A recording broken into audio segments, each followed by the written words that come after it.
নমস্কার বন্ধুরা, welcome to my channel awareness with Dasji. দীর্ঘ 9 মাস পর আমি আবার আপনাদের সামনে এসে উপস্থিত হলাম, কারণ থাকতে পারা গেল না আর। ইউটিউবে ভিডিও করা এমন একটা নেশা, বা সেই নেশা ধরে ফেলেছি, ছেড়েও ছাড়তে পারছি না, আবার করেও লাভ হচ্ছে না।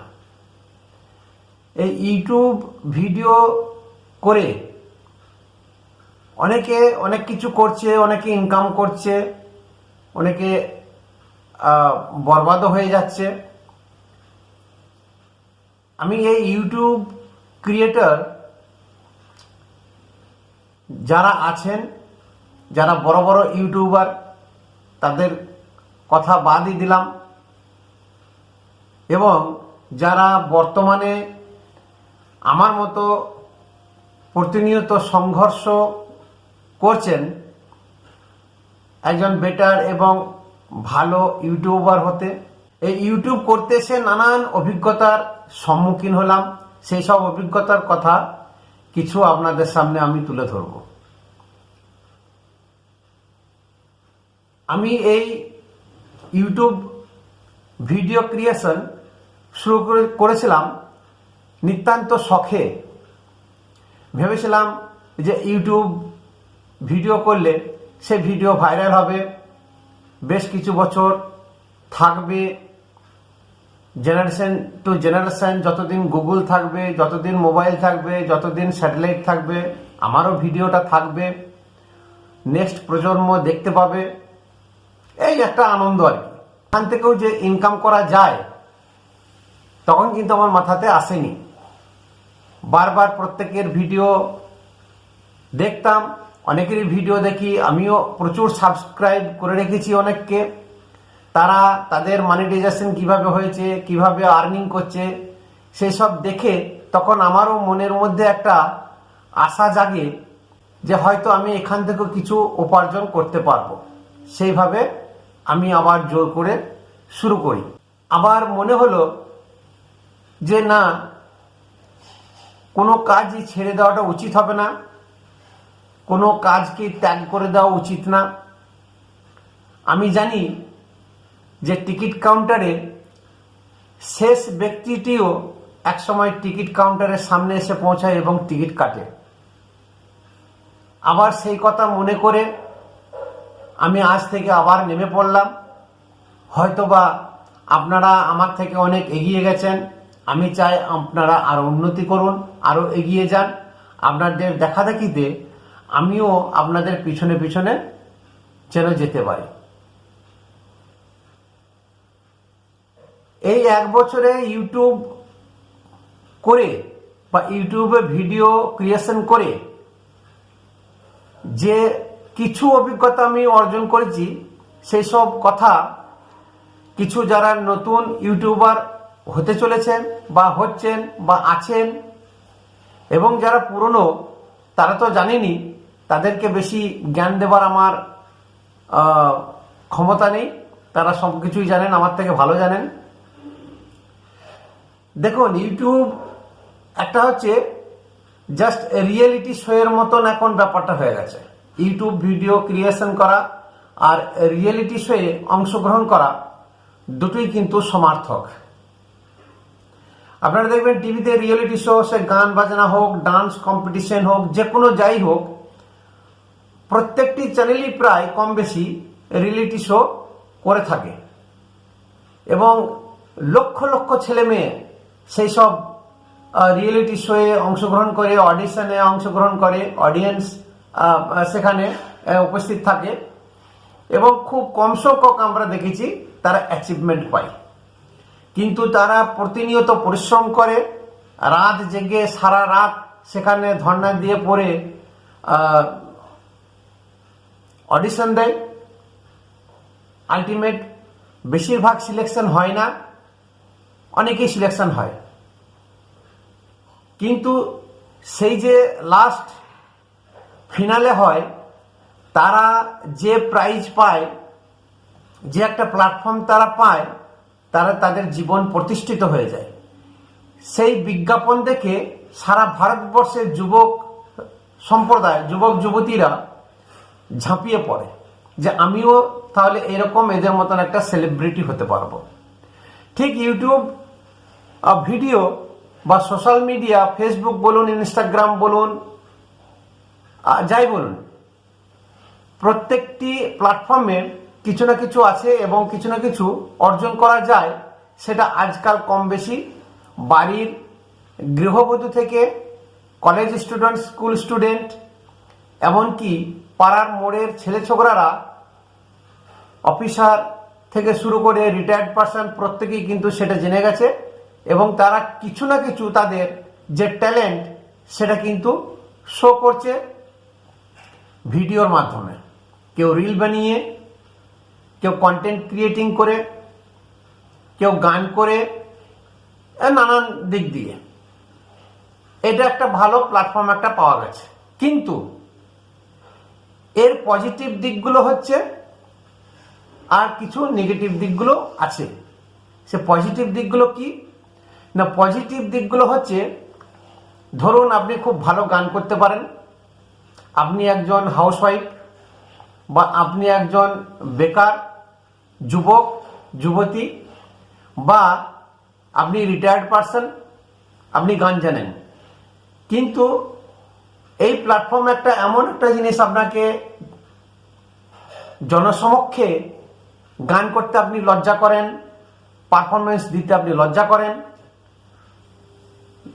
সেখানে ঘরের মধ্যে বসে হারমোনিয়াম বা একটা মাইক্রোফোন নিয়ে গান গিয়ে আপনি পোস্ট করে দিলেন, সেটা ভাইরাল হয়ে যাবে।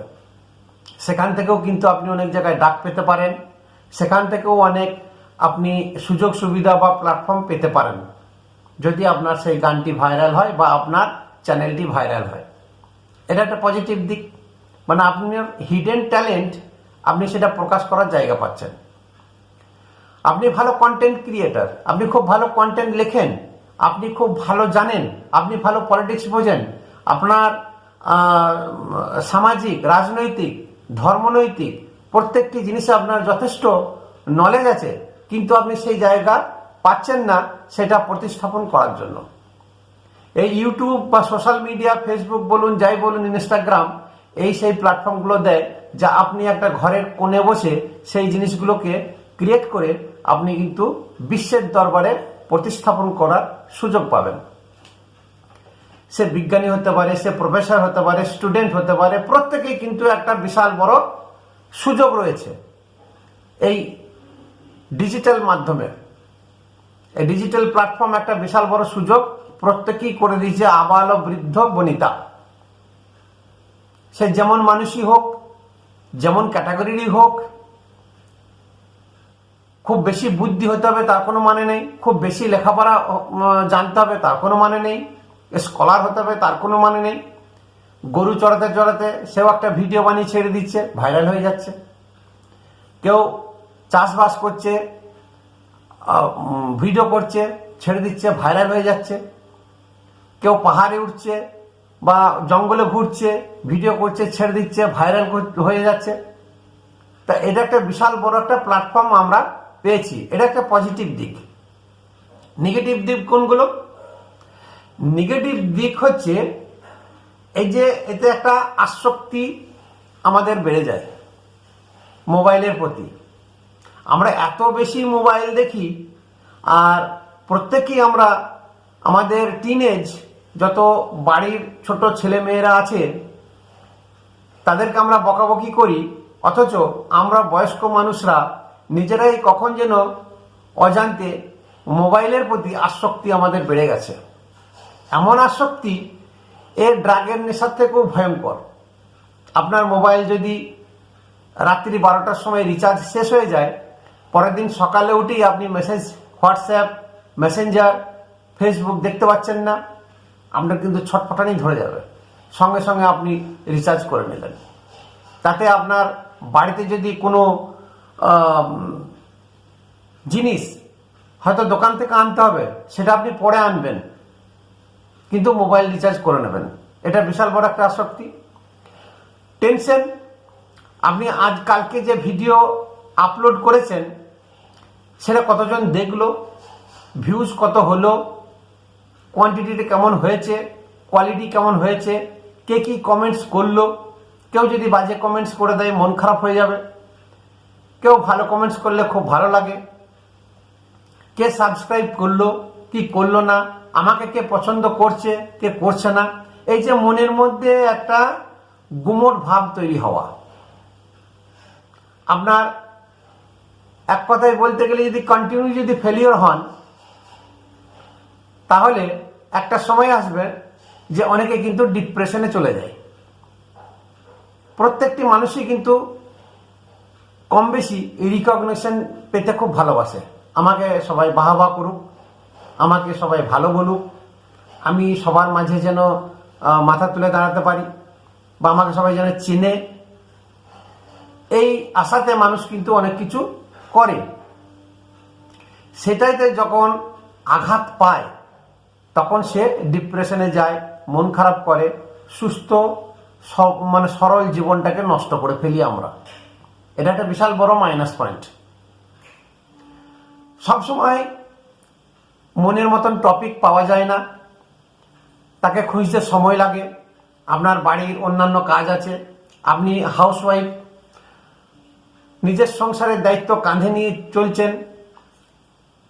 প্রত্যেকটি মহিলা নিজের নিজের সংসারের দায়িত্ব পালন করে, স্বামী সন্তানদেরকে লালন পালন করে, তারপরে সময় বের করে আপনি একটা ভিডিও ক্রিয়েট করেন। একটা ভিডিও ক্রিয়েট করতে মোটামুটি 3 থেকে 4 ঘন্টা সময় লাগে, আমরা সবাই জানি। 5 মিনিট 6 মিনিটের ভিডিও বা 10 মিনিটের ভিডিও তৈরি করি, তাকে এডিট করা থেকে শুরু করে তাকে আপলোড করা, এই নানান যে কাজ আছে আপনারা সবাই জানেন, সেটা 3 থেকে 4 ঘন্টা সময় লাগে প্রত্যেক দিন। সেই তারপরে তার ভাবনা চিন্তা তো আছেই। এই যে একটা বিশাল বড় পর্ব, আপনি কখন যেন অজান্তে আপনি সন্তানদের উপরে মনোযোগ দেওয়া বন্ধ করে দিয়েছেন, স্বামী বা স্ত্রীর প্রতি মনোযোগ দেওয়া বন্ধ করে দিয়েছেন, সংসারের প্রতি আপনার আস্তে আস্তে মনোযোগ সরে যাচ্ছে শুধুমাত্র এই ভিডিও তৈরি করার জন্য। তাহলে এটা একটা বিশাল বড় নেগেটিভ দিক। আমরা বাচ্চাদেরকে শাসন করি, অথচ আমরা নিজেরাই কখন যেন আসক্তিতে পরিণত হয়ে যায় আমরা নিজেও জানি না। কখনো কখনো আমরা পলিটিক্যালের শিকার হয়ে যাই, কখনো কখনো বিদ্রুপের মুখে পড়তে হয়। বলবে যে এর ইউটিউব ক্রিয়েটার হয়েছে, বড় ইউটিউবার হবে, ইনকাম করবে, প্রচুর টাকা ইনকাম হচ্ছে, কত টাকা কামালি। এই যে একটা মানসিকভাবে আঘাত করা, পারিপার্শ্বিক, আত্মীয় স্বজন, প্রতিবেশী, আপনার যত চেনা পরিচিতি সার্কেল আছে, সেখানে একটা খারাপ লাগবে। এই যে নেগেটিভ জিনিসগুলোকে যে জয় করে এগিয়ে গেছে, প্রতিনিয়ত কাজ করে গেছে, সেই কিন্তু জিতেছে। সবাই যে জিতবে তার কিন্তু মানে নেই, আমি যে জিতবো তার কিন্তু মানে নেই। এখানে লাক ফ্যাক্টর কিন্তু বিশাল বড় একটা কাজ করে। যে কোনো জিনিসে ভাগ্য যদি সঙ্গ দেয়, তাহলে একটা খোঁড়া মানুষ পর্বত জয় করতে পারে। মনের ইচ্ছা, মনের জোর সবই আছে, কিন্তু ভাগ্য কিন্তু দরকার আছে। সবাই যে ভালো কন্টেন্ট রাইটার, ভালো সিঙ্গার, ভালো মানে যে খুব ভালো রাঁধতে পারে কুক, সে যে ভাইরাল হবে, তার চ্যানেলটি যে ভাইরাল হয়ে যাবে, তার কিন্তু গ্যারান্টি নেই।